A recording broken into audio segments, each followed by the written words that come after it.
Now recently we've seen higher profile independent films from the likes of Ed Burns, Morgan Spurlock, and the Polish brothers, who have done incredibly well by bypassing film festivals and going right to iTunes.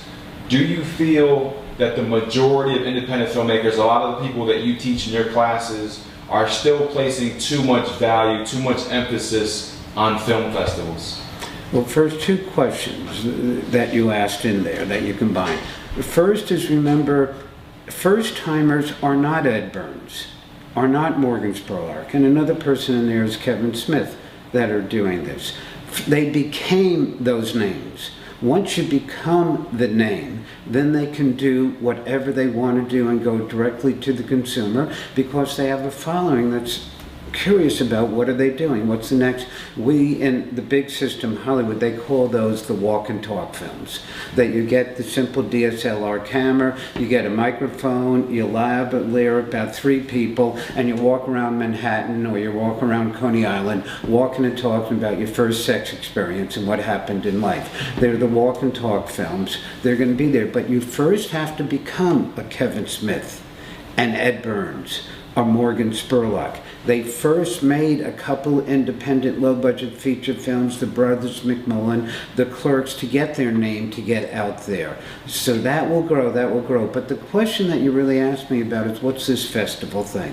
How necessary are festivals? I totally agree with you. Festivals are way overdone. Now we gotta respond to that properly. 25 years ago, I don't think any of you watching at home, filmcourage.com, right now, I'm going to give you 7 seconds, come up with 10 festivals that existed 25 years ago. Yeah, Sundance, Toronto started. There was Toronto. Yeah, there was Cannes. I imagine there was something in New York. There's probably something in Los Angeles. Yeah, Berlin was around. I'm not sure about Hong Kong. You're having a hard time coming up with 10. Today, that's 25 years ago, today there are 3,000. They're all over the place. They're all over the place. Now, what good are they? Well, they're nice, they're social events, they're cultural events. So if you like a social cultural event to go to for a night and have a party and a nice function, that's a nice thing. However, you know why you independent filmmakers go to film festivals. You say it in 3 different ways. It's the same thing. You go to either sell your film, be discovered, or get a distributor. Sell your film, be discovered, or get a distributor. Well, who are you going to sell your film to, be discovered, or get a distributor from? A distributor. But wait, stop saying distributor, that's a building. There's a human being at every distribution company called the acquisition executive.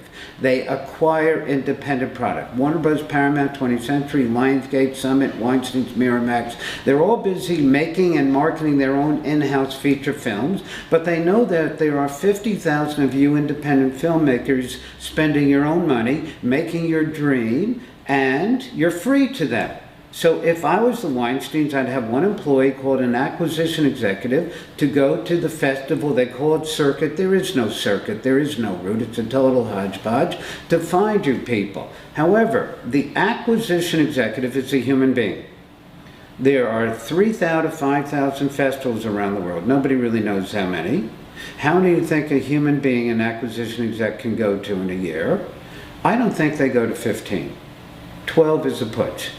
They go to Sundance, they go to Cannes, they go to Toronto, maybe now they go to Tribeca, maybe they go to one in LA, maybe they go to one in Berlin, maybe they go to one in Italy, maybe they go to one in Sydney or Australia or Japan or Korea, but it's maybe 12.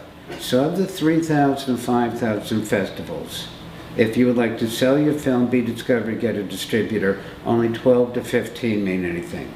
Please do not be one of those people that makes a feature film and spends $5,000 to $20,000 to go to every little festival to then think you're going to get an ad and put all those fake laurel leaves around it and say you're a multiple award-winning filmmaker and it's going to make the consumer come. We know that doesn't work. So the festival-led circuit of these 3,000, 5,000 all over the place, they're useless. They're nice social entities. However, the major festivals, 12, maybe 15 or 20, where the acquisition execs goes, those are important. And you're probably only going to get into one of them. And fair chance you don't get into that one, but hopefully you get into that next one. So the festival circuit, all those 3,000, almost useless, but they're nice social events. The 12, 15, 20 major ones, super important. Get into one of them, then you might sell your film. Next question? Dov, I'm wondering, let's say I have a small film, I don't have any, recognizable names in the film. I submit to Sundance, I submit to South by Southwest, I submit to Cannes, I get rejected by all of them. And, do I continue to submit to smaller film festivals? What do I do with my film if I don't get into the big film festivals? Somebody has to be the mean daddy here. I'm that person. I'm not a politician. I won't be polite, but I'll try to be truthful and straight with individuals. The old saying, I'm a card player, is you got to know when to hold them, when to fold them. I truly believe that anybody that makes a 90, 100-minute narrative and doesn't know what they're doing, which you don't when you do your first one, everybody deserves an Oscar.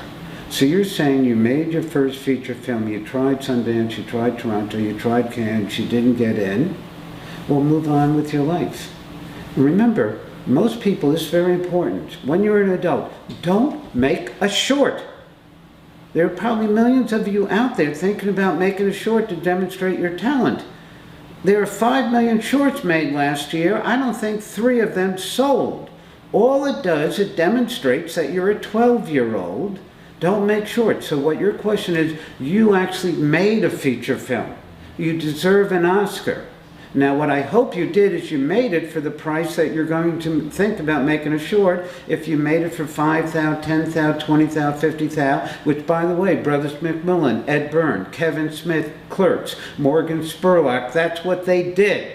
That's what they did. They kept it at that budget, and you're saying, what if they don't get into festivals? Then you can go to the movie cloud, or you can go to the other revenue streams, and you'll get back some, not a guarantee, some money or make a profit, but you're moving on now with your second budget film.